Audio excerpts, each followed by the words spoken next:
الحمد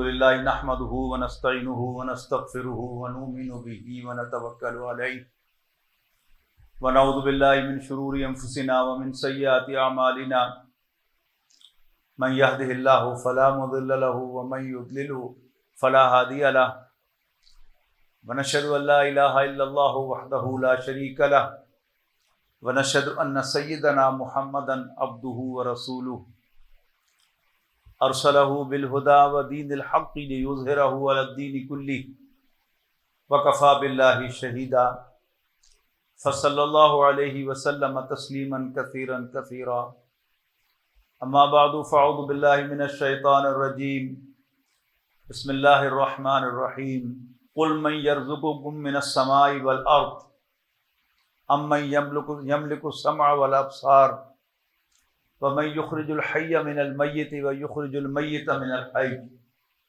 ومن يدبر الامر سيقولون الله فقل افلا تتقون فذلكم الله ربكم الحق۔ محترم خواتین و حضرات، جیسا کہ آپ کو معلوم ہے کہ آج میری گفتگو کا موضوع ہے رب ہمارا اور اس کا تعارف کا ایک پہلو تو بڑا آسان ہے، وہ آپ بھی جانتے ہیں، میں بھی جانتا ہوں کہ ہمارا رب اللہ ہے، لیکن آج میں ذرا کچھ گہرا تعارف کروانا چاہتا ہوں اپنے رب کا۔ اللہ تعالیٰ کی بہت سی صفات ہیں، اس کے بہت سے اچھے نام ہیں، اسماء حسنی، اس کی کئی شانیں ہیں، اس کی عظمت کے کئی پہلو ہیں۔ ہم میں سے ہر شخص اپنی ذہنی سطح کے مطابق اللہ تعالیٰ سے پیار کرتا ہے، اللہ تعالیٰ کو پسند کرتا ہے۔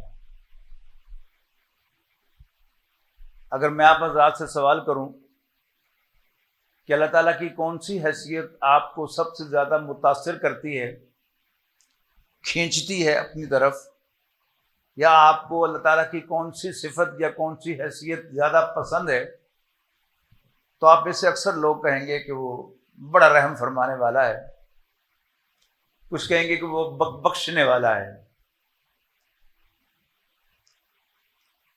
کوئی کہے گا کہ وہ ستار ہے، کوئی کہے گا کہ وہ قہار ہے، جبار ہے۔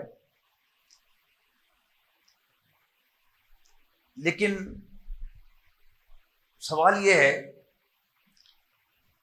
کہ قرآن مجید میں اللہ تعالیٰ کی کس حیثیت کو پیش کیا گیا ہے، قرآن مجید میں اللہ تعالیٰ نے اپنا کیا تعارف کروایا ہے۔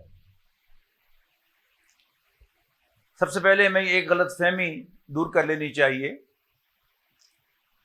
ہم یہ سمجھتے ہیں کہ شاید مکے کے لوگ، عرب، اللہ کو جانتے ہی نہیں تھے۔ یہ بات ذہن سے نکال دیجئے، عربی انسانوں کی زبان ہے، اس میں قرآن مجید نازل ہوا ہے، اس انسانوں کی اس زبان میں لفظ اللہ تعالیٰ ہی کے لیے بنا تھا، اور صرف اللہ تعالیٰ ہی کے لیے بولا جا سکتا تھا۔ جیسے انگریزی کا لفظ گاڈ ود کیپٹل جی، دو گاڈ ہے نا انگریزی میں، ایک سمال جی والا گاڈ ہے، اس کی جمع بھی ہے گاڈز، اس کی مؤنث بھی ہے گاڈس، دیوی، اور ان دونوں کی جمع گاڈز اینڈ گاڈیسز۔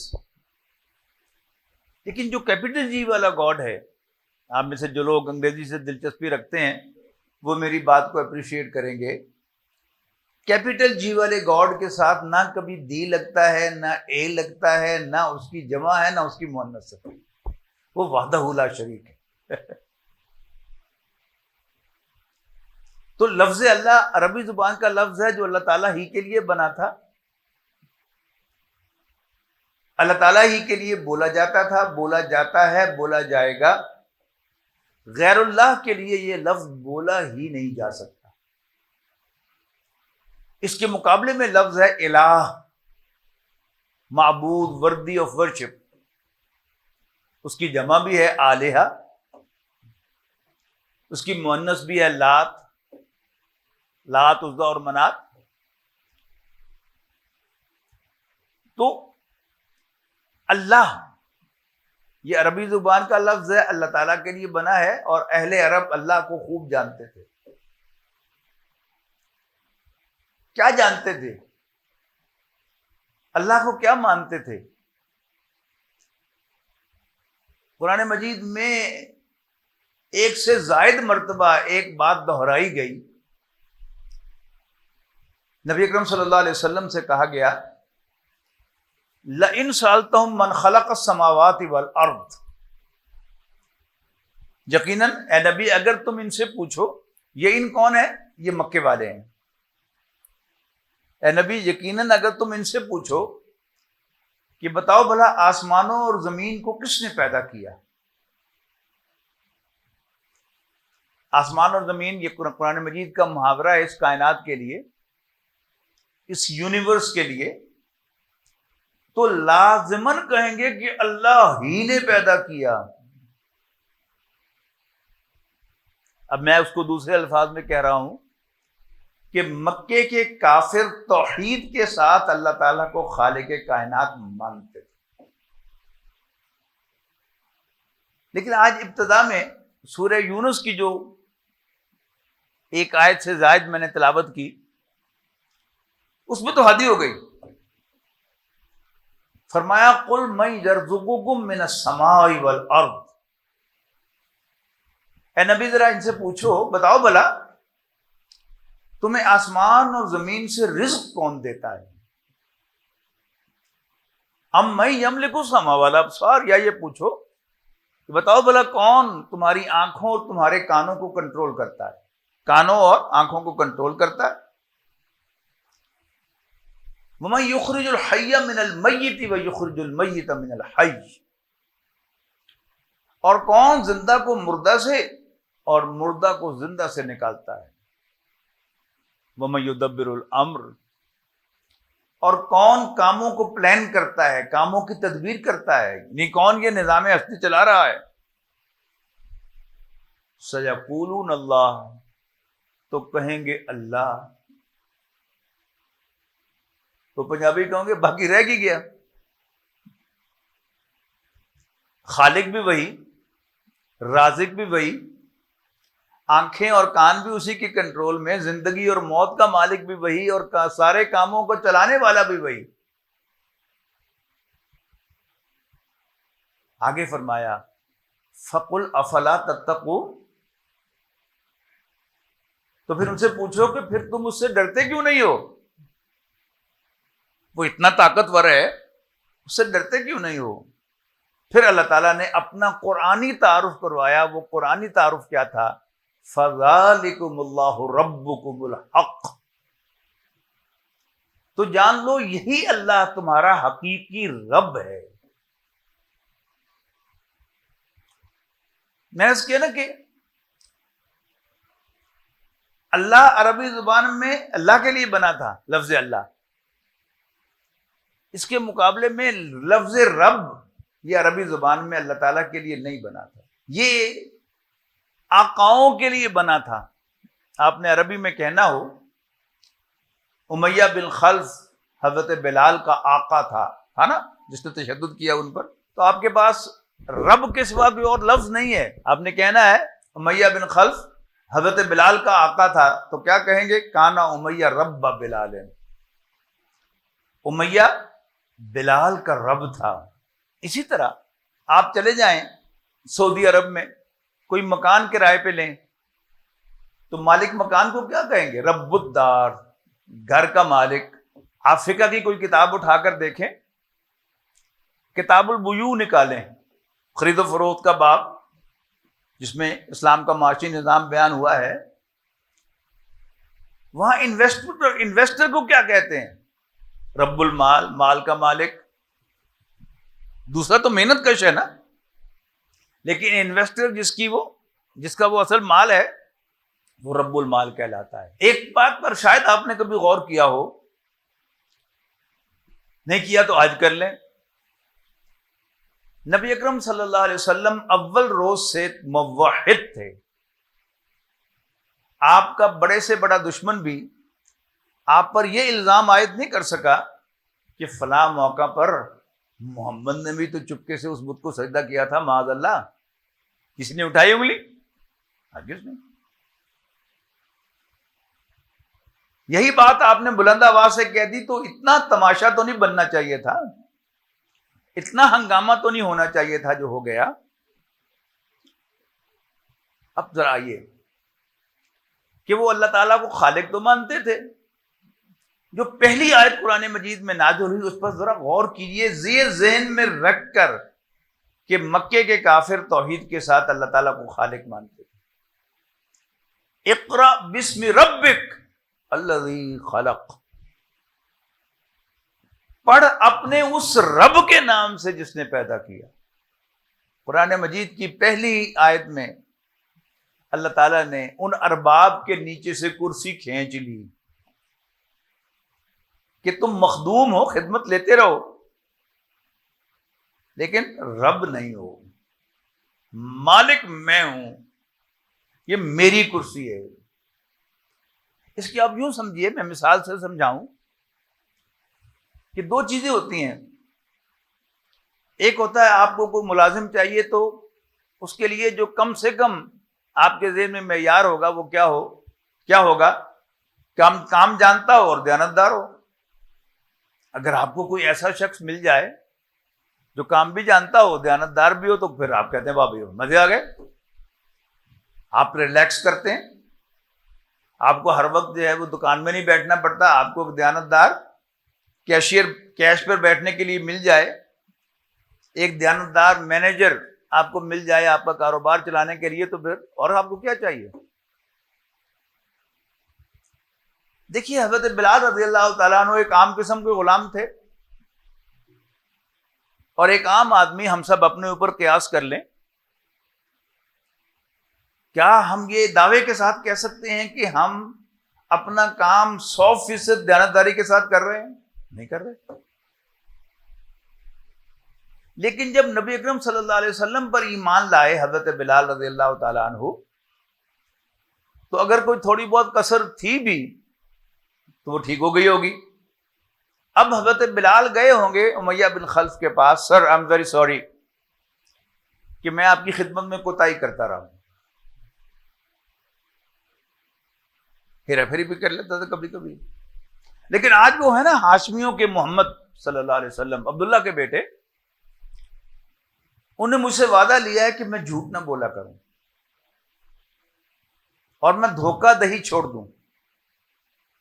لہذا آج کے بعد میں آپ سے کبھی جھوٹ نہیں بولوں گا اور آپ کی خدمت بڑی دیانتداری سے کیا کروں گا.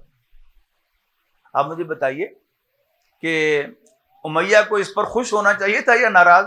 بلکہ میں تو کہتا ہوں کہ امیہ کہنے والا ہی ہوگا کہ مجھے لے جانا محمد کے پاس صلی اللہ علیہ وسلم، کہ میں ان کو شکریہ ادا کروں کہ انہیں میرا کھوٹا سکہ کھڑا کر دیا. پر حضرت بلال نے اپنی بات جاری رکھتے ہوئے فرمایا لیکن. انہوں نے کہا لیکن کیا؟ انہوں نے کہا اب آپ میرے رب نہیں ہیں. اب جو اس کو طیش آنا چاہیے وہ آیا کہ تمہیں یہ کہنے کی جرت کیسے ہوئی کہ میں تیرا رب نہیں ہوں. وہ بار بار جو ان پر تشدد کرتا تھا اور سوال پوچھتا تھا بتا تیرا رب کون ہے، وہ کہتے ایک ہی ہے، تو نہیں ہے. تو نہیں ہے میرا رب اللہ ہے. عام طور پر ہم کنفیوز کر دیتے ہیں اللہ تعالیٰ کی مختلف حیثیتوں کو، آپس میں گڑبڑ کر دیتے ہیں. ہم یہ سمجھتے ہیں کہ چونکہ اللہ تعالیٰ خالق ہے اس لیے مالک ہے. میں کہتا ہوں چونکہ مالک ہے اس لیے خالق ہے. میں آپ کو مثال دیتا ہوں. آپ کے پاس ایک قطعہ زمین ہے، پیس آف لینڈ ہے. آپ چاہیں تو اس کو ویسے ہی چھوڑ دیں، آپ چاہیں تو اس پہ گھاس لگا دیں، چاہے تو باغ لگا دیں، چاہے آپ اس پر مکان تعمیر کرنے یا کوئی بلڈنگ تعمیر کرنے کا پروگرام بنائیں. اب بلڈنگ کا نقشہ خود بنائیں یا کسی آرکیٹیکٹ سے بنائیں، اینٹیں خود چنیں یا کسی کانٹریکٹر کو، کسی ٹھیکیدار کو ہائر کریں اور وہ آگے کسی مستری کو وہ کام جو ہے وہ سونپے. یہ سب اختیار کس کے پاس ہے؟ وہ آپ کے پاس ہے، اس لیے کہ مالک آپ ہیں. اور جب ایک ٹھیکیدار کام مکمل کر کے آپ کو دے دیتا ہے، آپ اس کو پیمنٹ کر دیتے ہیں، تو بلڈنگ کے ساتھ اس کا تعلق ختم ہو جاتا ہے. آپ جب چاہیں اس بلڈنگ کے نقشے کو تبدیل کر دیں، آپ جب چاہیں اس کو گرا دیں. وہ ٹھیکیدار یا مستری آ کر یہ نہیں کہہ سکتا کہ یہ دیوار تو میں نے بنائی تھی، آپ نے کیسے گرا دی؟ یہ بلڈنگ تو میں نے کھڑی کی تھی، آپ نے کیسے گرا دی؟ یہ مالک کا اختیار ہوتا ہے. اور یہ جو خالق کی پروموشن ہے، یہ ایک بڑی کلیور موو ہے، بڑی ہوشیاری ہے یہ، کہ ہم اللہ تعالیٰ کو خالق ماننے، خالق مانے، مالک نہ مانے. یہ جو آپ سنتے ہیں نا اصطلاح فنڈامنٹلزم اور ایکسٹریمزم، انتہا پسند، یہ انتہا پسندی کیا ہے؟ مانو اللہ کو، ہمیں کوئی اعتراض نہیں. خدا مان لو، نمازیں پڑھا کرو اس کے لیے، اس کو خالق مان لو، لیکن رب نہ مانو. Don't go to the extreme. اگر تم اس کو رب ماننے پر اصرار کرتے ہو تو پھر تم ایکسٹریمسٹ ہو، پھر تم فنڈامنٹلسٹ ہو، پھر تم مجرم ہو. تو اللہ تعالیٰ کی جو بنیادی حیثیت ہے، جس کے تحت اس کی ساری باقی حیثیتیں ہیں، وہ رازق اس لیے ہے کہ مالک ہے. مالک اس لیے نہیں کہ رازق ہے. یہ بھی بڑی ہوشیاری ہے. اگر ہم یہ بات تسلیم کر لیں کہ جو کھلائے وہ مالک ہوتا ہے، تو پھر اگر آئی ایم ایف ہمیں کھلا رہا ہے تو پھر وہی مالک ہے، ہم اس کے غلام ہیں. اگر امریکہ بہادر کھلا رہا ہے تو ٹھیک کہا تھا ہمارے پرائم منسٹر صاحب نے، بیگرز آر ناٹ چوزرز. ہم بھکاری ہیں. مالک کون ہوتا ہے؟ چاہے تو محروم رکھے، چاہے تو کر دے عطا. جس کو چاہے، جیسا چاہے، جب چاہے عطا کرے، جب چاہے محروم رکھے. ہم یہی دیکھ لیں، ہم میں سے کوئی ایسا ہے جس کو گورا رنگ پسند نہ ہو؟ ہم سب چاہتے ہیں کہ ہمارا رنگ گورا ہوتا، لیکن اللہ تعالیٰ نے ہم میں سے کسی کو گورا بنایا، کسی کو گندمی بنایا، کسی کو سانولا بنایا، اور کسی کو کالا بنایا. ہم سب کا جی چاہتا ہے کہ ہمارا قد اچھا ہوتا، لیکن ہم میں سے کچھ اللہ نے ٹھنگڑے پیدا کر دیے. ہم سب شادی کرتے ہیں کس کے لیے؟ اولاد کے لیے. لیکن اللہ تعالیٰ نے جسے چاہا اولاد سے نوازا، اور جسے چاہا اس نعمت سے محروم رکھا. ایمان تازہ ہو جاتا ہے سورہ شورى کی وہ آیات پڑھ کے. للہ ملک السماوات والارض، آسمانوں اور زمین کی بادشاہی اللہ ہی کی ہے. یخلق ما یشاء، جو چاہتا ہے پیدا کرتا ہے. یہب لمن یشاء اناثا ویہب لمن یشاء الذکور، جسے چاہتا ہے بیٹیاں عطا کرتا ہے، اور جسے چاہتا ہے بیٹوں سے نوازتا ہے. او یزوجہم ذکرانا و اناثا، یا بیٹے بیٹیاں دونوں جمع کر دیتا ہے.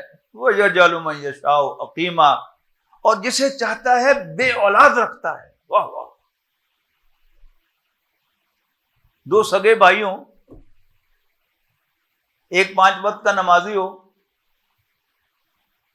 اللہ تعالیٰ کے احکام پر بھی چلنے کی کوشش کرتا ہو، وہ کبھی اللہ تعالیٰ سے جا کر یہ تقاضا کر سکتا ہے کہ یا اللہ میں مسلمان ہوں، 5 وقت کا نمازی ہوں، تیرے حکم پر چلنے کی کوشش کرتا ہوں، تو نے مجھے بے اولاد رکھا ہے، اور میری ماں اور میرے ماں بھی کا یہ بیٹا سگا بھائی میرا جو شراب بھی پیتا ہے، تیرا باغی بھی ہے، تو نے اس کو 5 بیٹے عطا کیے ہیں، جا کے پوچھ سکتا ہے کہ اس کو؟ یہ ہوتا ہے مالک. مالک دینے کا پابند نہیں ہوتا، مالک کھلانے کا پابند نہیں ہوتا، وہ جو چاہتا ہے دیتا ہے، بلکہ جو چاہتا ہے پیدا کرتا ہے۔ یخلق ما یشاء، جو چاہتا ہے عطا کرتا ہے، جو چاہتا ہے روک لیتا ہے، جسے چاہتا ہے حسین بناتا ہے، جسے چاہتا ہے اس کو تیز نقش عطا کرتا ہے، اور جسے چاہتا ہے وہ اس کے پسند کے نقش عطا نہیں کرتا، جسے چاہتا ہے کند ذہن بناتا ہے، جسے چاہتا ہے ذہین بناتا ہے۔ یہ ہمارے دانشور حضرات جو ہیں یہ بڑے استاد ہوتے ہیں، ذہین تو ہوتے ہیں، اللہ تعالیٰ کو گالیاں دیتے ہیں اور ہمیں اس کا حصہ بناتے ہیں، اور ہم بھی ان کی تائید کر رہے ہوتے ہیں کہ دیکھیں جی ایک شخص نابینا پیدا ہوا، اس کا کیا قصور ہے؟ کہنا کیا چاہتا وہ کہ اللہ تعالیٰ نے معاذ اللہ ظلم کیا ہے اس پر کہ اس کو نابینا پیدا کیا ہے، حالانکہ ظلم کی تعریف کیا ہے؟ حق تلفی، اور اگر حق ہی نہ ہو تو تلفی ہوتی ہے کوئی؟ اللہ تعالیٰ نے مجھے آنکھیں دی دیکھنے کے لیے، کیا یہ میرا حق تھا؟ ناٹ ایٹ آل، ہرگز نہیں۔ اس نے مجھے سننے کو کان دیے، میرا حق تھا؟ ہرگز نہیں۔ اس نے مجھے پکڑنے کو ہاتھ دیے، بولنے کو زبان دی، سوچنے کو دماغ دیا، چلنے کو پاؤں دیے، ان میں سے کوئی چیز میرا حق نہیں تھی، اور اگر کسی کو وہ نہ دے تو اس پر کوئی ظلم نہیں ہے۔ باقی رہ گیا ایک مسئلہ کہ پھر یہ جو ناہمواری ہے، پہلی بات تو اصولی وہی ہے کہ اللہ تعالیٰ جس کو جو چاہے دے، جس کو جو نہ دے، وہ ناہمواری اس کی مرضی ہے۔ کوئی شخص چاہتا ہے کہ اس کا فرش ہموار ہو، مالک ہے وہ ہموار فرش بنا لے گا، اور کوئی چاہتا ہے کہ اس پر پھسلن نہ ہو تو ہموار نہیں بنائے گا، چلتی مالک ہی کی ہے۔ تو یہ جو ناہمواری ہمیں نظر آتی ہے قیامت کے دن، جب نابینا شخص جو ہے وہ مزے کرے گا کہ اس کو آنکھ کا حساب نہیں دینا ہوگا، اور میں اپنی آنکھ کا حساب دے رہا ہوں گا، اور آپ جانتے ہیں کہ کوئی مرد آنکھ کا حساب نہیں دے سکتا۔ حساب صرف یہی نہیں ہے کہ اس کو میری مرضی کے مطابق استعمال کیا کہ نہیں کیا، نعمت کا شکر کا بھی حساب ہوگا۔ میں نے آپ عرض کیا تھا پہلے بھی کہ کوئی 2 سال پہلے میں واک کرتے ہوئے گر گیا تھا اور میری یہ انگلی فریکچر ہو گئی تھی۔ آپ حیران ہوں گے کہ میں اتنا پریشان ہوا کہ شروع میں تو مجھے ہزار بند باندھنے میں، نالا باندھنے میں دقت ہو رہی تھی۔ میں نے کبھی سوچا ہی نہیں تھا کہ نالے کو ٹائٹ کرنے کے لیے، ہزار بند کو ٹائٹ کرنے کے لیے یہ انگلی اصل زور لگاتی ہے۔ اور میں نے 67 سال کبھی اللہ تعالیٰ پر اس انگلی کا شکر ہی نہیں ادا کیا تھا۔ تو اللہ تعالیٰ کا شکر ایک ایک نعمت پر وہ تو ہمیں ادا کرنا ہے۔ تو اللہ تعالیٰ مالک ہے، وہ جسے چاہے، جو چاہے، جب چاہے، جیسے چاہے عطا کرے، اور جیسے چاہے محروم رکھے۔ تو اصل جو فیصلہ کن ہوتا ہے وہ مالک ہوتا ہے۔ اسی لیے شاید آپ نے کبھی غور کیا ہو، یہ قرآن مجید کے نسخے کے شروع میں ہوتے ہیں نا یہ اللہ تعالیٰ کے نام لکھے ہوئے، اس نسخے پہ تو نہیں ہے، ان ناموں میں الرب نہیں ہے، حالانکہ لفظ رب قرآن مجید میں 900 سے زائد مرتبہ استعمال ہوا ہے، لیکن اللہ تعالیٰ کے ناموں میں نہیں ہے، بلکہ رب کے ساتھ قرآن مجید میں الف لام کبھی آیا ہی نہیں، یہ ایسے مفرد آتا ہے ربو، اور یہ اللہ تعالیٰ کے لیے استعمال ہوتا ہے صرف۔ تو اللہ تعالیٰ کیا ہے؟ مالک ہے، رب ہے، اس کی ساری حیثیتیں اسی کے ماتحت ہیں۔ کھلاتا کیوں ہے؟ اس لیے کہ وہ رب ہے۔ ہمارے بعض مصنفین نے، مفسرین نے بڑی خوبصورت تحریریں لکھی ہیں اللہ تعالیٰ کی عنایات پر، اللہ تعالیٰ کی ربوبیت پر پالنا، اس پر لکھی ہیں کتابیں کہ کس طرح اللہ تعالیٰ ایک کیڑے کو بھی رزق دیتا ہے۔ ہم تو پریشان ہو جاتے ہیں نا، خاندانی منصوبہ بندی کا سوچنے لگتے ہیں، ہم سوچتے ہی نہیں کہ کتنی آبی مخلوق ہے، کوئی بھوکی نہیں مر رہی۔ آپ کو معلوم ہے کہ شیر کی خوراک کتنی ہے، کتنے کلو گوشت وہ روزانہ کھاتا ہے، اور جنگل میں کتنے شیر ہیں، کوئی بھوکا مر رہا ہے؟ اللہ تعالیٰ سب کو، جانوروں کو کھلا رہا ہے تو ہمیں کیوں نہیں کھلائے گا؟ وہ مالک ہے۔ اصل میں جو پرابلم پیش آیا اس میں، وہ اس لیے پیش آیا کہ آپ انگریزی کی، جو لوگ انگریزی زبان سے کچھ مناسبت رکھتے ہیں، تعارف رکھتے ہیں، انگریزی تراجم دیکھتے ہیں، وہ جب قرآن مجید کے ترجمے دیکھیں گے تو انگریزی میں تو رب کا ترجمہ آپ کو لارڈ ملے گا، آقا، مالک، جس کا الٹ سلیو ہے، غلام۔ لیکن انڈین سب کانٹیننٹ میں، بر صغیر پاک و ہند میں، قرآن مجید کا پہلا فارسی ترجمہ شاہ ولی اللہ رحمۃ اللہ علیہ نے کیا۔ انہوں نے فارسی میں ترجمہ کر دیا پروردگار، اس لیے کہ رب کا مادہ ہے را با با، اگر یہ بطور ورب آئے، فعل کے طور پہ آئے، تو اس کے ترجموں میں سے ایک ترجمہ آخر میں پالنے والے کا بھی ہے۔ باب تفعول سے آئے تربا، پھر تو اس کا مطلب پالنا ہے، لیکن جب رب ناؤن کے طور پہ آئے، اسم کے طور پہ آئے، تو اس کے معنی صرف مالک کے اور بادشاہ کے ہیں، پالنے کے معنی اس میں نہیں۔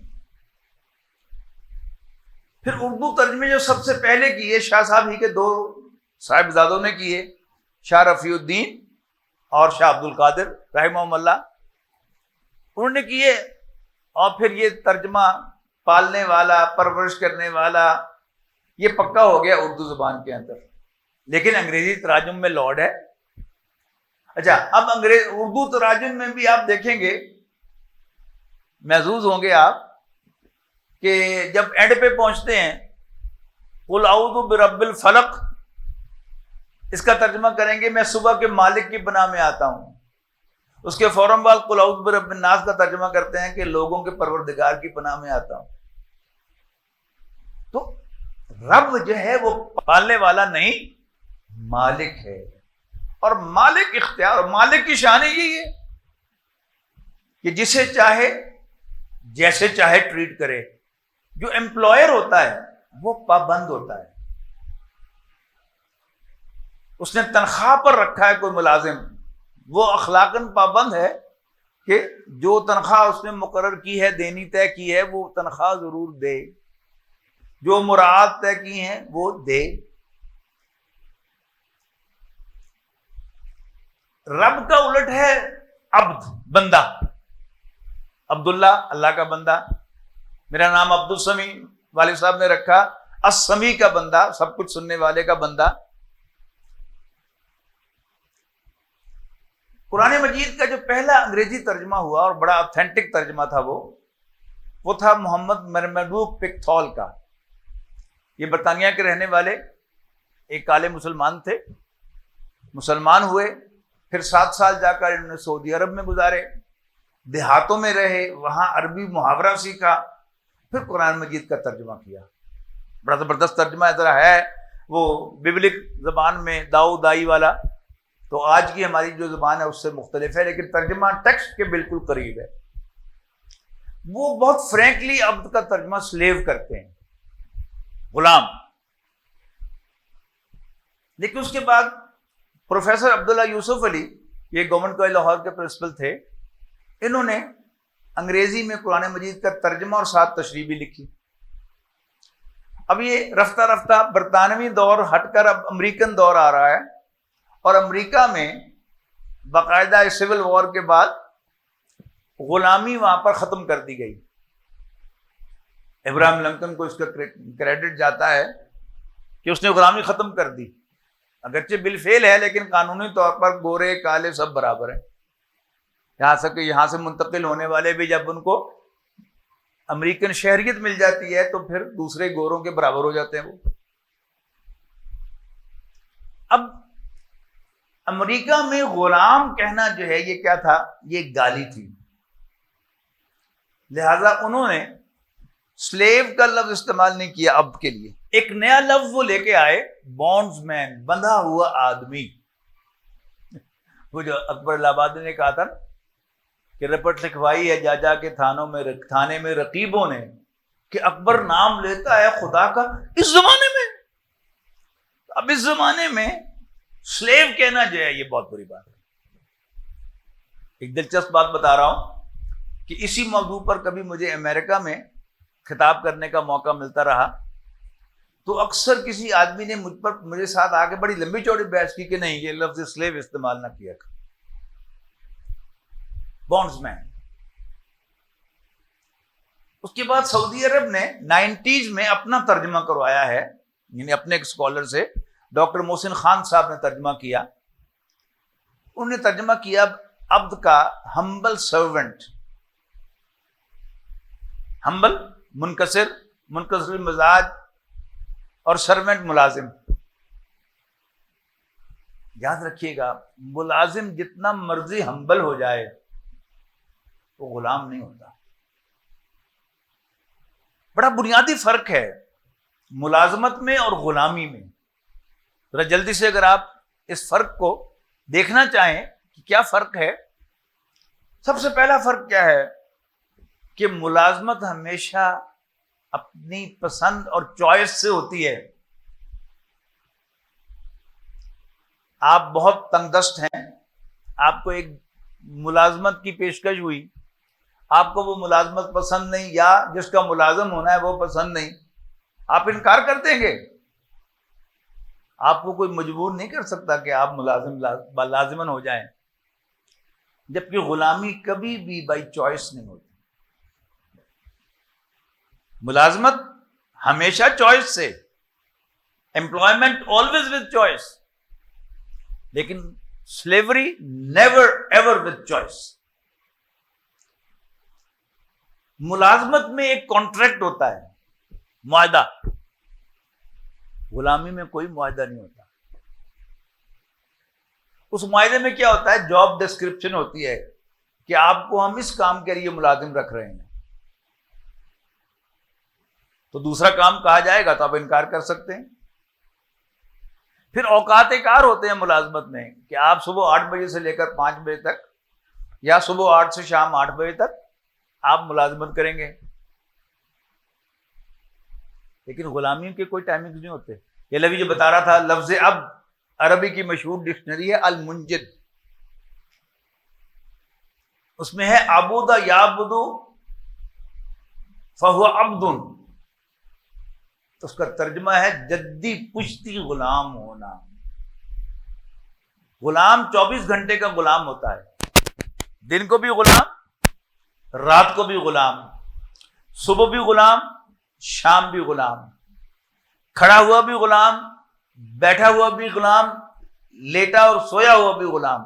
میں پیدا بھی غلام ہوا تھا، میں اس آن بھی اللہ کا غلام ہوں، اور مروں گا تو بھی اللہ کا غلام ہوگا. قیامت کے دن اٹھوں گا تو بھی میرا سٹیٹس کیا ہوگا؟ عبداللہ، اللہ کا بندہ، اللہ کا غلام. یہ جدی پشتی غلام کی بات ہے، اس کو بھی سمجھ لیں. میں بھی اللہ کا غلام ہوں، اور میرے والد مرحوم بھی اللہ کے غلام تھے، میرے دادا مرحوم بھی اللہ کے غلام تھے، اور میرے پردادا مرحوم بھی اللہ کے غلام تھے، اور میرے جد امجد آدم علیہ السلام بھی اللہ کے غلام تھے. یہ ہے جدی پشتی غلامی. پھر امپلائمنٹ میں ایک اور چیز ہوتی ہے، وہ کیا ہے کہ وہاں مراعات طے ہوتی ہیں کہ آپ سے ہم یہ کام اتنے گھنٹے لیں گے اور اس کے اگینسٹ ہم آپ کو اتنی تنخواہ دیں گے، یہ مراعات دیں گے، گاڑی دیں گے، موٹر سائیکل دیں گے، پیٹرول دیں گے، وغیرہ وغیرہ. غلامی میں ایسی کوئی چیز نہیں ہوتی. جیسا کہ پہلے عرض کر چکا ہوں، آقا کی مرضی ہے کہ وہ کسی کو کچھ دے یا نہ دے، کسی کو رجا کے کھلائے اور کسی کو ترسا کے کھلائے. اس کی شان ہے نا، ہم دیکھتے ہیں ایسا ہی نظر آتا ہے. دو بھائی ہوتے ہیں سگے، ایک کروڑ پتی ہوتا ہے اور ایک 15,000 روپے پر ملازم ہوتا ہے. بتا کہ نہیں ہوتا؟ اللہ کی شان ہے. تو ہم اللہ کے غلام ہیں، اللہ کے ملازم نہیں.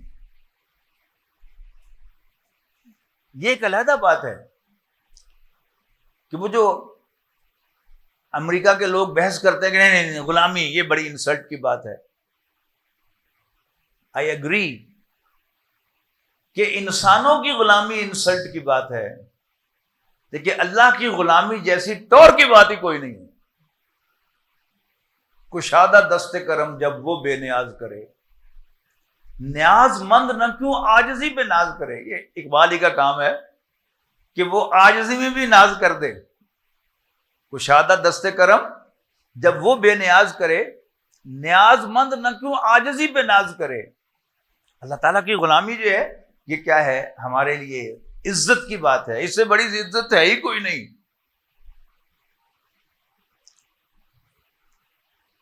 اللہ تعالیٰ کو اگر آپ نے پہچان لیا ہے کہ رب کیا ہوتا ہے اور یہ دل مطمئن ہو گیا ہے کہ اللہ تعالیٰ ہمارا رب ہے، تو پھر میں گفتگو کے اگلے حصے کی طرف آتا ہوں، اور وہ کیا ہے کہ پھر رب ماننے کے تقاضے کیا ہیں. سب سے پہلا تو اسی کو دل کی گہرائیوں سے ماننا. یہ بات جتنی گہری دل میں اتر جائے گی اتنا ہی انسان کے لیے زندگی آسان ہو جائے گی. ٹینشن نام کی کوئی چیز باقی نہیں رہے گی. بلکہ ایک بات بڑی اہم میں کہنے سے رہ گیا. آپ نے کئی لمحات زندگی میں پائے ہوں گے جن میں آپ نے بہت لطف اٹھایا ہوگا. ایک لطف اور اٹھائیں، کبھی تنہائی میں بیٹھ کر اللہ تعالیٰ سے کہیں یا اللہ تو میرا رب ہے، میں تیرا بندہ ہوں. میں تیرا بندہ ہوں، تو میرا رب ہے. تو میرا رب ہے، میں تیرا بندہ ہوں. تو میرا رب ہے، میں تیرا بندہ ہوں. میں تیرا بندہ ہوں، تو میرا رب ہے. الفاظ بھی کہنے کی ضرورت نہیں ہے، بس دل ہی دل میں اللہ تعالیٰ سے کمیونیکیٹ کریں. آپ کو ایسا سرور ملے گا، ایسا مزہ آئے گا کہ آپ محسوس کریں گے کہ اتنا مزہ تو کبھی زندگی میں آیا ہی نہیں تھا. کیوں؟ جب میں یہ کہتا ہوں کہ میں اللہ کا بندہ ہوں، یا اللہ تو میرا مالک ہے، میں تیرا بندہ ہوں، تیرا غلام ہوں، تو میں نے اپنے آپ کو پہچان لیا. یعنی ہم جب اپنے آپ کو نہیں پہچانتے تو کیا سمجھتے ہیں؟ میں بڑا چودھری ہوں، میں بڑی چین. لیکن جو ہی ہم اپنے آپ کو پہچانیں گے تو ہمیں پتہ چل جائے گا کہ میں تو غلام ہوں. تعارف بہت سارے ہیں. کوئی آپ سے پوچھے کہ جی آپ کون ہیں، آپ اپنا نام بتا دیں. آپ کہہ دیں جی میں انسان ہوں. آپ کہہ دیں جی میں پاکستانی ہوں. زیادہ روپ ڈالنا ہو تو چودھری بھی ساتھ لگا لیں، میاں بھی لگا لیں ساتھ، خان بھی لگا لیں ساتھ. لیکن میرا آپ کا بہترین تعارف کیا ہے؟ میں اللہ کا بندہ ہوں. جتنی آپ کو اپنے آپ میں عزت یہ کہنے میں محسوس ہوگی کہ میں اللہ کا غلام ہوں، اللہ کا بندہ ہوں، اتنی نہ چودھری صاحب کہنے میں ہوگی، نہ میاں صاحب کہنے میں، نہ خان صاحب کہنے میں، نہ جنرل کہنے میں، نہ ڈاکٹر کہنے میں، نہ انجینئر کہنے میں. اللہ کا بندہ. انسان کی زندگی سے ٹینشن ختم ہو جائے گی. ہوتا ہے نا کہ انسان بعض اوقات محسوس کرتا ہے کہ یار بڑی بےزتی ہو گئی. اگر انسان کو یہ پتہ چل جائے کہ میری تو عزت ہے ہی کوئی نہیں، تو پھر بےزتی کیڑی گل دی. بعض اوقات دوست جو ہیں وہ بھی بڑی پتہ کی بات کہہ دیتے ہیں. زمانہ طالب علمی میں ہم 3 دوست کٹھے سائیکل پر جایا کرتے تھے, چھوٹی سڑکیں ہوا کرتی تھی. کسی ٹانگے والے نے کوئی جملہ چست کر دیا تو ایک ہمارا دوست بڑا جذباتی تھا, وہ فوراً بازو ٹانگنا شروع کر دیتا تھا. کی ہو گیا, بےزتی ہو گئی. تو دوسرا دوست جو میرا تھا وہ کہتا تھا چل چل سدھا ہو کے چل, کہڑے تیرے عزت جھنڈے اسمان تے لگے جڑے لے گئے.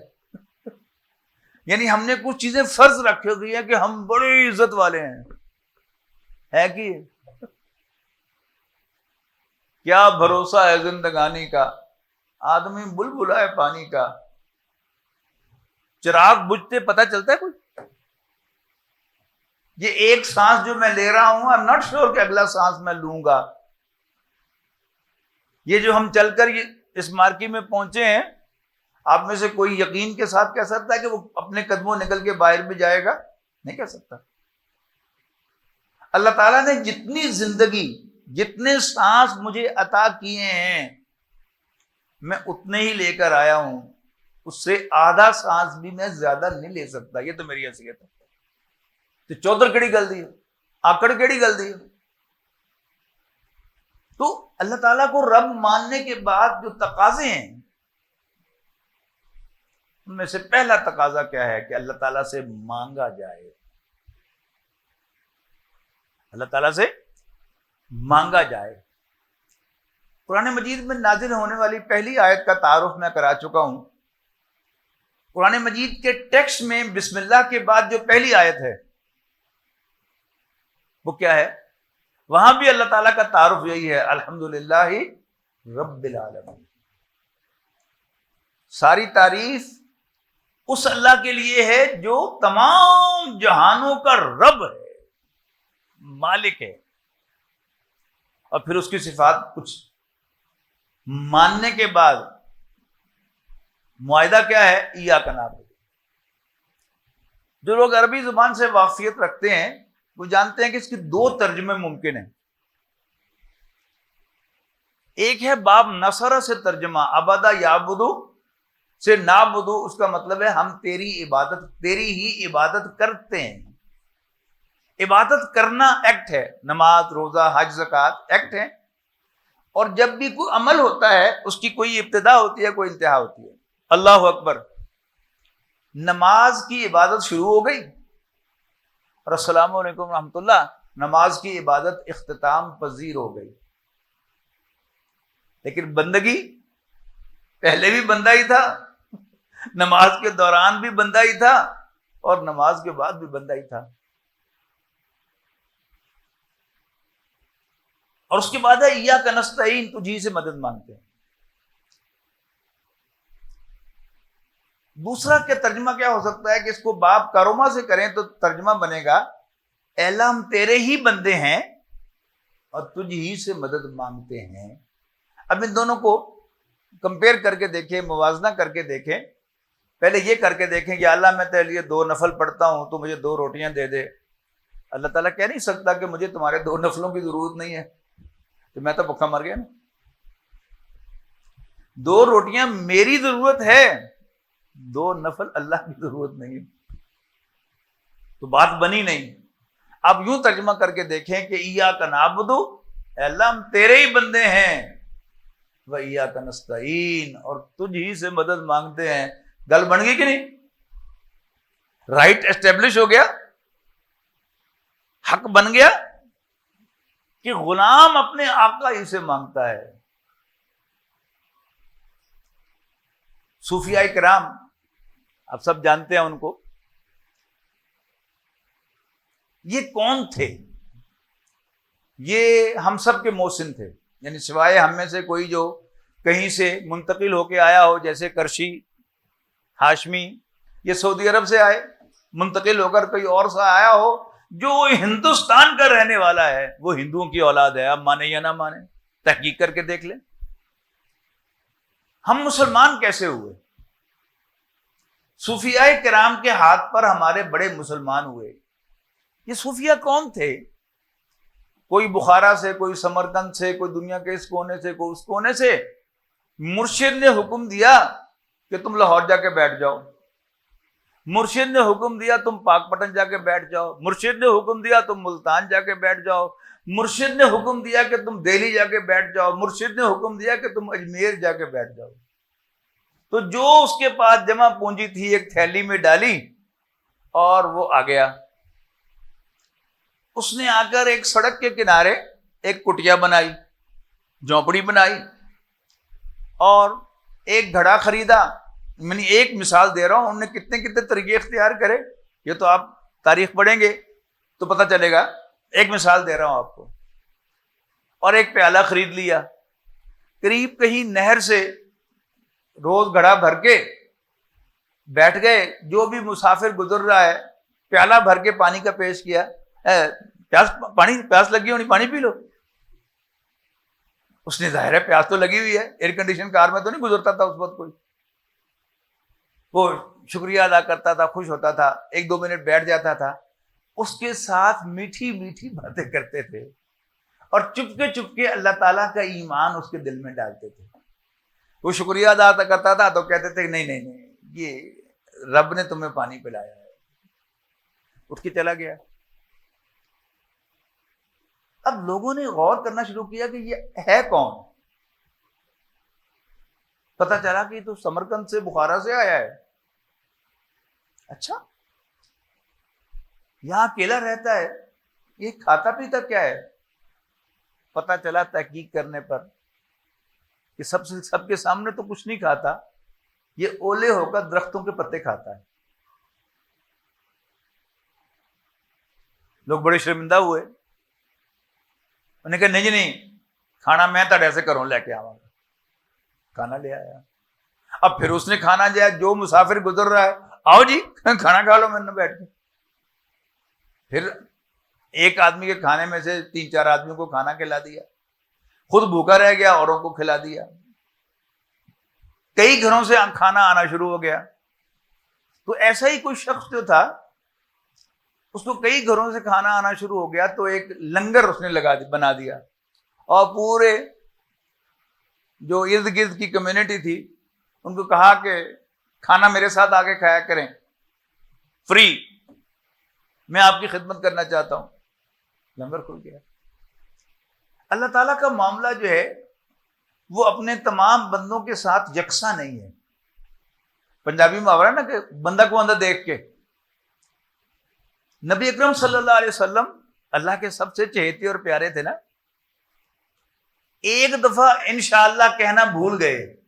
میں نہیں مانتا کہ ان کے دل میں بھی نہیں ہوگا، دل میں ہوگا یقیناً، لیکن زبان سے کہنا بھول گئے تو پھر کیا ہوا معلوم ہے نا؟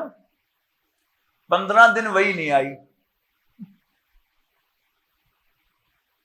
اور آئی تو کن الفاظ کے ساتھ؟ وَلَا تَقُولَنَّ لِشَيْءٍ إِنِّي فَاعِلٌ ذَلِكَ غَدًا إِلَّا أَن يَشَاءَ اللَّهُ۔ کبھی نہ کہو کہ میں یہ کام کل کروں گا، مگر اس شرط کے ساتھ کہ اگر اللہ نے چاہا۔ ہم ساری عمر انشاءاللہ نہ کریں تو ہمارا کام کبھی رکا ہے؟ ہمارے دل میں اللہ کی یاد نہیں، اللہ کو ہماری فکر نہیں۔ تو اس اللہ والے کے دل میں خیال آ گیا کہ اب میری روٹی کا بندوبست تو ہو گیا ہے۔ اللہ کا نیک بندہ تھا، اللہ کا ولی تھا، اللہ تعالیٰ کو پسند نہیں آئی کہ اس نے یہ کیوں نہیں کہا کہ اب مجھے اللہ تعالیٰ روز کھانا کھلا دیتا ہے، اللہ تعالیٰ شکر ہے۔ یہ کہا کہ اب میرے روٹی کا بندوبست ہو گیا ہے، اللہ کا ذکر نہیں کیا۔ تو اللہ تعالیٰ نے وہ سارے جن کے دلوں میں ڈالتا تھا کہ اس کو کھانا دیں، ان سب کے دلوں سے کسی کو بھلا دیا، کسی کو خیال کیا کہ چلو سارے لے کے آندے، میں نام ہی لے آواں تو کی ہو جائے گا۔ 3 دن تک کہیں سے کھانا نہیں آیا، اور جب وہ بھوک سے نڈھال ہو گیا تو اٹھ کر ساتھ والی بستی میں چلا گیا، دروازوں پر دستک دی، میں 3 دن کا بھوکا ہوں، مجھے کچھ کھانے کو دو۔ 3 روٹیاں ملی، بڑی قناعت کے ساتھ 3 روٹیاں لے کر اپنی کٹیا کی طرف چلا۔ گاؤں کا کتا پیچھے ہو لیا، بھونکے جا رہا ہے اور کاٹنے کو دوڑ رہا ہے۔ بڑے پریشان ہوئے، آخر ایک روٹی اس کو ڈال دی، کتے نے فٹافٹ وہ روٹی پھاڑی اور پھر پیچھے، دوسری بھی ڈال دی، کتا پھر پیچھے، تیسری بھی ڈال دی، کتا پھر پیچھے۔ آخر جھنجلا کر اس کی طرف مڑ کر چھڑی اس کی طرف کر کے کہا بے غیرت، میں 3 دن کا بھوکا تھا، 3 روٹیاں مانگ کے لایا تھا، تینوں تمہیں ڈال چکا ہوں، اب بھی بھونکے جا رہے ہو؟ تو جس اللہ نے مجھے اور آپ کو بولنا سکھایا ہے اس نے کتے کو زبان دی، اس نے کہا بے غیرت میں نہیں، بے غیرت تم ہو۔ میرا مالک مجھے 10 دن بھی بھوکا رکھے تو میں کبھی 7 والے دروازے پر نہیں گیا۔ اتنے بے غیرت ہو کہ دعویٰ کرتے ہو کہ میرا رب اللہ ہے، اور اس نے تجھے 3 دن بھوکا رکھا ہے تو اپنے جیسے انسانوں کے سامنے ہاتھ پھیلانے کے لیے آ گئے ہو؟ بے شرم! پانی پانی کر گئی مجھ کو قلندر کی یہ بات، تو جھکا جب غیر کے آگے، نہ تن تیرا نہ من۔ اس کا میں ترجمہ کیا کرتا ہوں پنجابی میں، تو کوڑیوں کھوٹا ہو گیا، تیرے پلے ککھ نہیں رہا۔ کیوں؟ تو نے اپنے جیسے انسانوں کے سامنے ہاتھ پھیلا دیا۔ اللہ نے تمہیں اپنا بندہ بنا کر پیدا کیا تھا اور تو انسانوں کا بندہ بن بیٹھا۔ تو سب سے پہلا تقاضا اللہ سے مانگنا، اور یقین کے ساتھ مانگنا، لڑ کے مانگنا۔ دے دے، تیرے پاس ہے دے، میں تیرے کو نہیں لینا ہے، دے۔ اللہ تعالیٰ سے مانگنے کا بھی کوئی ڈھنگ ہے نا۔ اگر ہم ہاف ہارٹیڈلی مانگیں گے، بے دلی سے مانگیں گے کہ پتہ نہیں انہیں دینا کہ نہیں دینا، دل میں کیا پتہ نہیں وہ ہے کہ نہیں ہے، یقین ہو کہ اس کے خزانے اتھا ہیں، نہ ختم ہونے والے ہیں، اللہ دے گا، جتنا یقین ہوگا دے گا۔ اس نے کسی سے لے کے نہیں دینا، کوئی چیز بنوا کے نہیں دینی، بس صرف سینکشن چاہیے، یس ہو گئی تو مل گئی۔ تو یہ پہلا تقاضا ہے۔ دوسرا تقاضا کیا ہے؟ اہدنا الصراط المستقیم، ہمیں سیدھا راستہ دکھا۔ آپ کسی کو ملازم رکھتے ہیں، جب وہ ڈیوٹی پر آتا ہے پہلے دن تو کہتا ہے جی میں آ گیا، 10 کی کرنا ہے۔ یہ بھی کیا ہے؟ ایاک نعبد و ایاک نستعین، اہدنا الصراط المستقیم، اللہ ہمیں سیدھا راستہ دکھا، ہمیں ڈائریکٹ کر۔ اس کا اگر ترجمہ آپ اہدی کا ترجمہ، ہدایت کا ترجمہ آپ ڈائریکشن کریں تو بڑا آسانی سے سمجھ میں آئے گا، please direct us to the right path. اچھا، جب بھی ڈائریکشن ہوتی ہے، ہدایت پر یہاں گفتگو ہو چکی ہے آپ کے یہاں پچھلی مرتبہ، کہ ہدایت ہمیشہ گول اورینٹڈ ہوتی ہے۔ آپ منزل کا پتہ دیں گے تو آپ کو کوئی گائیڈ کر سکے گا، اگر آپ منزل سامنے نہیں ہوگی تو کوئی گائیڈنس نہیں ہو سکتی۔ یہاں سورہ فاتحہ میں منزل کیا ہے؟ صراط الذین انعمت علیہم،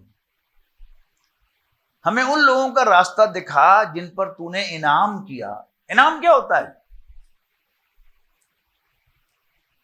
انعام تنخواہ نہیں ہوتی، انعام مزدوری نہیں ہوتی، انعام حاصل کردہ نمبر نہیں ہوتے، انعام اس سے زائد ہوتا ہے۔ آپ نے کسی کو مزدور رکھا کہ یہ اینٹیں یہاں سے اٹھا کے وہاں رکھنی ہے، کتنے پیسے لوگے؟ اس نے کہا جی میں 1000 روپے لوں گا۔ اچھا چلو رکھ دو۔ اس نے کوئی اینٹ ٹوٹنے نہیں دی، پھینکے نہیں اینٹیں، اس نے وہ اینٹیں اٹھا کے وہاں لے کے گیا، اور پھر اس نے کہا جھاڑو دے دو میں نے، میاں صاحب جھاڑو لیا، اس جگہ اس کو صاف کیا، آپ کا دل خوش ہو گیا، آپ اس کو 1000 کے 1200-1300 دیں گے خوش ہو کر۔ یہ ہوتا ہے انعام۔ انعام کیا ہے؟ جہاں تک اللہ تعالیٰ کو حساب دے کر کامیابی حاصل کرنا قیامت کے دن، یہ تو کسی انسان کے لیے ممکن ہی نہیں۔ نبی کریم صلی اللہ علیہ وسلم نے فرمایا کہ کوئی شخص اللہ تعالیٰ کی مہربانی کے بغیر جنت میں داخل نہیں ہو سکتا۔ ایک صحابی نے عرض کی کہ اللہ کے رسول آپ بھی؟ آپ نے فرمایا ہاں، استغفر اللہ ربی 70 مرۃ فی کل یوم، میں تو روزانہ 70 دفعہ اللہ سے بخشش مانگتا ہوں، معافی مانگتا ہوں۔ تو اصل انعام کیا ہے؟ یہ پورا دین جو ہے، نماز، روزہ، حج، زکوٰۃ، یہ حساب دینے کے لیے نہیں ہم پڑھ رہے، حساب تو دے ہی نہیں سکتے۔ کیڑیاں ساڈیاں نمازاں کیڑے ساڈے روزے ٹکرا ہی ہے نا. لیکن ایک اصل بات کیا ہے کہ رب نے بلایا ہے, یس سر میں حاضر ہو گیا. اللہ تعالیٰ کی ناراضگی سے بچنے کے لیے جب وہ خوش ہو گیا تو پھر وہ انعام دے گا اور پھر میرے اور آپ کے گناہوں کو وہ معاف کر دے گا. تو غلام اور آقا اور اس کے مقابلے میں امپلائر اور امپلائی, ان دونوں کے فرق کو بھی ایک سمجھ. تھوڑا سا میں نے فرق آپ کو بتا دیا. اس کا ایک اور اینگل میں آپ کے سامنے رکھنا چاہتا ہوں. میرا بڑا شدید گہرا احساس ہے کہ قرآن مجید دیہاتی اور فیوڈل قبائلی زبان میں نازل ہوا ہے, محاورے میں نازل ہوا ہے, یہ شہری زبان میں نازل نہیں ہوا. دیکھیے دو قسم کے بڑے ہیں. ایک ہے شہر کے بڑے, یہ سارا فیکٹری ایریا آپ چلے جائیں تو مل مالکان کو کیا کہتے ہیں بھلا؟ میاں صاحبان. اسی لیے ہم شہری لوگ جو ہیں اللہ میاں کہتے ہیں نا. اچھا دیہات میں بڑا کون ہوتا ہے؟ زمیندار, جاگیردار, چودھری. اس کے ملازم نہیں ہوتے, اس کے کمی اس کے غلام ہوتے ہیں, ان کی کوئی تنخواہ نہیں ہوتی. شہری لوگوں کو نہ پتا ہو تو تحقیق کر کے دیکھ لیں, وہ دانے بھی اپنے کمیوں کو چودھری دیتا ہے, ان کے بچیوں کی شادی بھی وہی کراتا ہے, دعا دارو بھی وہی کراتا ہے, سب کچھ وہی. یہاں تک کہ گھر میں لسی بنتی ہے تو وہ لسی بھی اس کے کمی لے کے جاتے ہیں اور مکھن بھی ساتھ لے کے جاتے ہیں اس سے, یعنی ٹوٹل رسپانسبلٹی لیتا ہے ان کی وہ. جب میاں صاحب کا کوئی ملازم غبن کرے تو میاں صاحب کیا کرتے ہیں اس کے ساتھ سلوک؟ اکاؤنٹنٹ سے پتا کرواتے ہیں کہ اس کے ذمے کتنے پیسے بنتے ہیں اور اس کے بھر پیغام بھیجتے ہیں کہ آپ کے آدمی نے 3 لاکھ کا غبن کیا ہے, 3 لاکھ دے جاؤ, بندہ چھڑا کے لے جاؤ, ورنہ ہم پولیس میں رپورٹ پرچہ کرا دیں گے اس کے خلاف. آپ کو معلوم ہے کہ چوئی صاحب کیا سلوک کرتے ہیں اس کے ساتھ, اپنے کمی کے ساتھ؟ اگر وہ چوری کرے تو اسے صرف بلاتے ہیں, ادھر آئے. اگر وہ ہاتھ جوڑتا ہوا آ جائے, چوئی صاحب میں نوکر تاڑا, تو چوئی صاحب صرف اس کو 1-2 گالیاں دیں گے, زیادہ سے زیادہ 1 آدھ ٹھوڈا مار دیں گے, چل دفعہ آ جائے تو میٹر از فنشڈ. اللہ تعالیٰ نے اپنا یہی تعارف کروایا ہے. قل یا عبادی الذین اسرفوا علی انفسہم, پڑھیے سورہ زمر میں. اے نبی کہیے اے میرے وہ بندوں جنہوں نے اپنے اوپر ظلم ڈھایا ہے, لا تقنطوا من رحمت اللہ, اللہ کی رحمت سے کبھی مایوس نہ ہونا. ان اللہ یغفر الذنوب جميعا, اللہ سب گناہوں کو بخش دے گا, لیکن بندہ ہونا چاہیے تمہیں. میک شور کہ تم اس کے بندے ہو, یہ یقین دہانی کرا دو کہ تم اس کے بندے ہو, باغی نہیں ہو, اس کے حکم پر چلنے کی عمل کر کوشش کرتے ہو, باغی نہیں ہو. باقی کمی کوتاہی چھوٹی بڑی وہ سب معاف کر دے گا. اس کو نہ میری نمازوں کی ضرورت ہے, نہ میرے روزوں کی ضرورت ہے, نہ میری اطاعت کی ضرورت ہے. اس نے مجھے پیدا کیا ہے بندگی کے لیے, غلامی کے لیے. اگر میں یہ یقین دہانی کراتا رہتا ہوں کہ میں اسی کا غلام ہوں, کسی اور کا نہیں ہوں, سب ٹھیک ہے. تو اللہ تعالیٰ نے اپنا تعارف جو ہے وہ میاں صاحب سے مشابہ نہیں کروایا, چوئی صاحب سے مشابہ کروایا ہے. سب گناہوں کو بخش دیتا ہے. تو اللہ تعالیٰ پر بھروسہ کرنا جیسے چوئی صاحب پر ڈیپینڈ کرتا ہے نا. میں نے بھی عرض کیا نا کہ بچوں کی شادی بھی وہی کراتا ہے, دعا دارو بھی وہی کراتا ہے. اس کے گھر میں مہمان آ جائیں تو وہ چوئی صاحب کے پاس جاتا ہے کہ پرونے آ گئے میرے گھر, ذرا کی کرا میں, اچھا چل ہے فلانی چیز لے جا. سب کچھ وہاں چوئی صاحب سے لیتا ہے. ایسے ہی بندے کو بھی اللہ تعالیٰ پر پوری طرح ڈپینڈ کرنا چاہیے, اللہ تعالیٰ پر 100% بھروسہ کرنا چاہیے کہ تو ہی میرا سب کچھ ہے, تو ہی میرا سب کچھ ہے، تو ہی میرا سب کچھ ہے۔ تو کھلاتا بھی مجھے، حضرت ابراہیم علیہ السلام کے بڑے خوبصورت الفاظ ہیں کہ ہوا یطعمنی و یسقین، اللہ تعالیٰ ہی مجھے کھلاتا اور پلاتا ہے، وَإِذَا مَرِضْتُ فَهُوَ يَشْفِينِ، اور جب میں بیمار ہوتا ہوں وہی مجھے شفا دیتا ہے۔ کرتے کرتے کرتے ایک ایک سانس تک آ جائے انسان کہ مجھے ایک ایک سانس جو آ رہا ہے یہ اللہ ہی دلا رہا ہے، یہ خیال نہ آنے پائے تو اب میرا سانس تو چل پڑا ہے، نہیں چلا نہیں ہوا۔ اللہ کو منظور ہے تو اگلا سانس آئے گا، اللہ تعالیٰ کو منظور نہیں ہوگا تو مجھے اگلا سانس نہیں آئے گا۔ اللہ تعالیٰ پر بھروسہ، اللہ مجھے دیکھ رہا ہے، میری ضرورتوں سے واقف ہے، وہ دے گا۔ یعنی یہ جو اللہ تعالیٰ پر بھروسہ ہے اور یہ یاد رکھنا کہ اللہ تعالیٰ مجھے دیکھ رہا ہے، جتنا جتنا ہماری نظروں سے اوجھل ہوگا تو پھر ہم غیروں کے سامنے ہاتھ پھیلائیں گے۔ اگر یقین ہوگا کہ میرا رب مجھے دیکھ رہا ہے، اسے میری ضرورتوں کا پتہ ہے، وہ ان ضرورتوں کو پورا کر سکتا ہے، مجھے مشکل سے نکال سکتا ہے، تو پھر مجھے نہ کسی کے سامنے جا کر ہاتھ پھیلانے کی ضرورت، نہ کسی کو کال کرنے کی ضرورت، نہ کسی کا کنڈا کھٹکھٹانے کی ضرورت، نہ کسی کی منتیں کرنے کی ضرورت ہے۔ ایک بہت اہم چیز جو ہے وہ کیا ہے؟ حفاظت، اللہ تعالیٰ کی حفاظت۔ تعوذ آپ نے سن رکھا ہے، اعوذ باللہ پڑھنا، اس کو کہتے ہیں نا تعوذ۔ یہ اعوذ باللہ کیا ہے؟ اللہ تعالیٰ سے پناہ طلب کرنا، اللہ تعالیٰ سے پروٹیکشن طلب کرنا، حفاظت طلب کرنا شیطان کے مقابلے میں۔ میں جان بوجھ پر پناہ کو حفاظت کہہ رہا ہوں اس لیے کہ پناہ سے ہمارے ذہن میں اسائلم چلی جاتی ہے تو بڑا دور کی بات چلی جاتی ہے۔ عام بیسک قدم قدم پر اللہ کی حفاظت۔ ہم کتنے اللہ کے محتاج ہیں۔ اللہ تعالیٰ مچھر سے میری جان لے سکتا ہے، یہ ڈینگی کیا ہے؟ اللہ تعالیٰ کی ایک چھوٹی سی مخلوق ہے مچھر، اللہ تعالیٰ چاہے تو ایک مچھر بھیج کر میری جان لے لے، میں کچھ کر سکتا ہوں؟ نہیں۔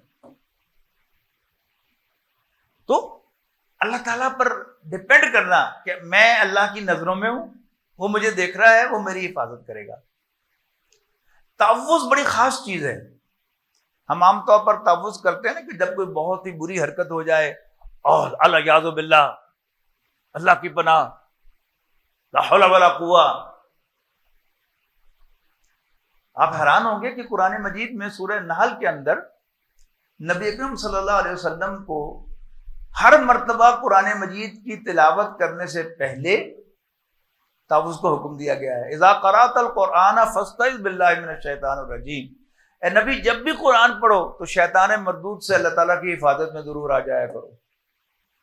اب سوچئے کہ اگر اللہ کے پیغمبر صلی اللہ علیہ وسلم کو اللہ تعالیٰ سے ایکسپریس پرمیشن کی ضرورت ہے، پروٹیکشن کی ضرورت ہے ہر مرتبہ، تو مجھ بیچارے کو، ہم بیچاروں کو اللہ تعالیٰ سے کتنی اور کس کس طرح سے پروٹیکشن طلب کرنے کی ضرورت ہے۔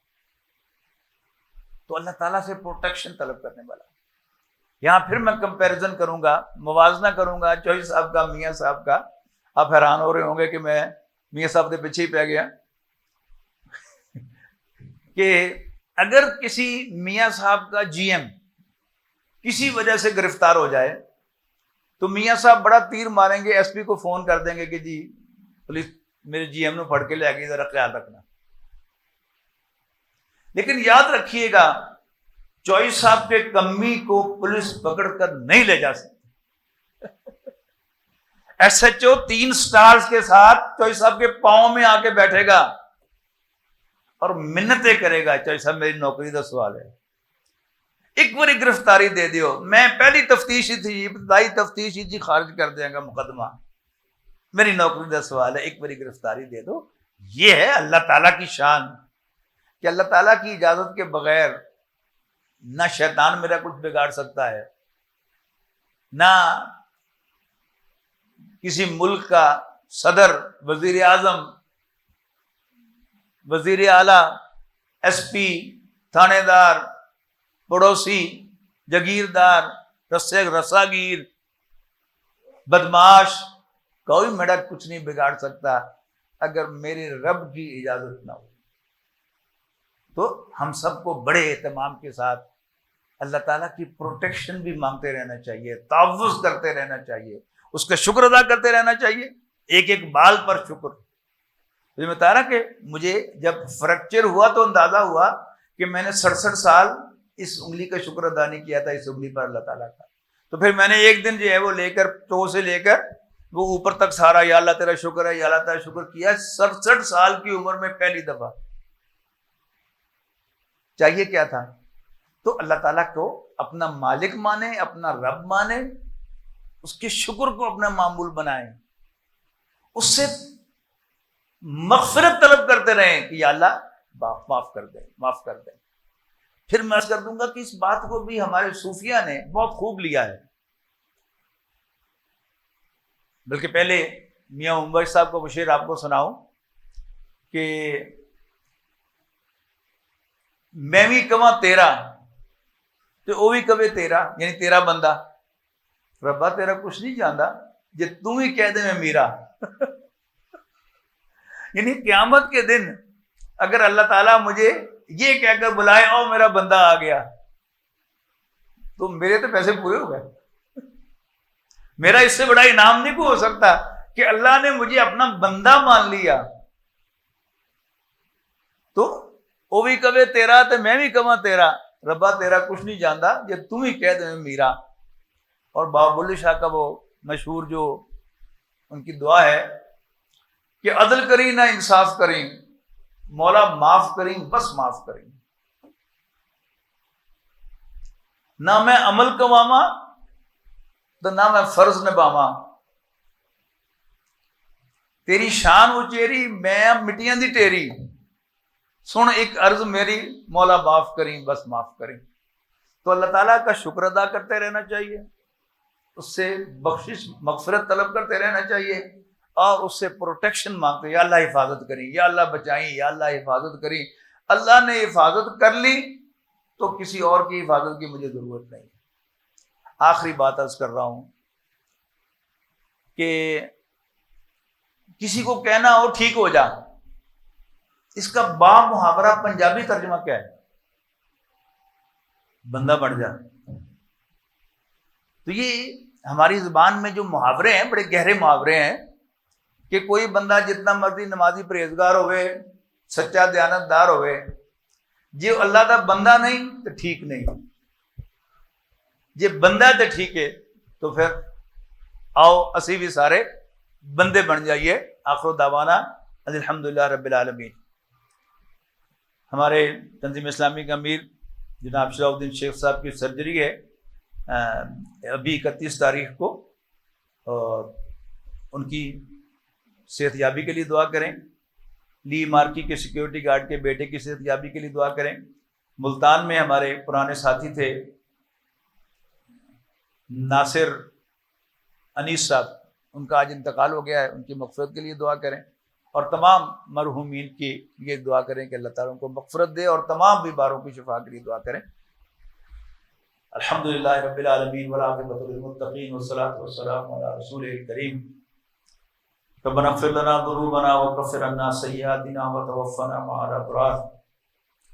اللهم اغفر لحينا وميتنا وشاهدنا وغائبنا وصغيرنا وكبيرنا وذكرنا وانثانا، اللهم من احييته منا فاحيه على الاسلام ومن توفيته منا فتوفه على الايمان، اللهم اشف مرضانا ومرضى المسلمين، اذهب البأس رب الناس، فاشف انت شافي لا شفاء الا شفاؤك شفاء لا يغادر سقما، وصلی اللہ تعالی علی رسولہ خیر خلقہ محمد وعلیہ وصحبہ اجمعین برحمتک یا ارحم الراحمین۔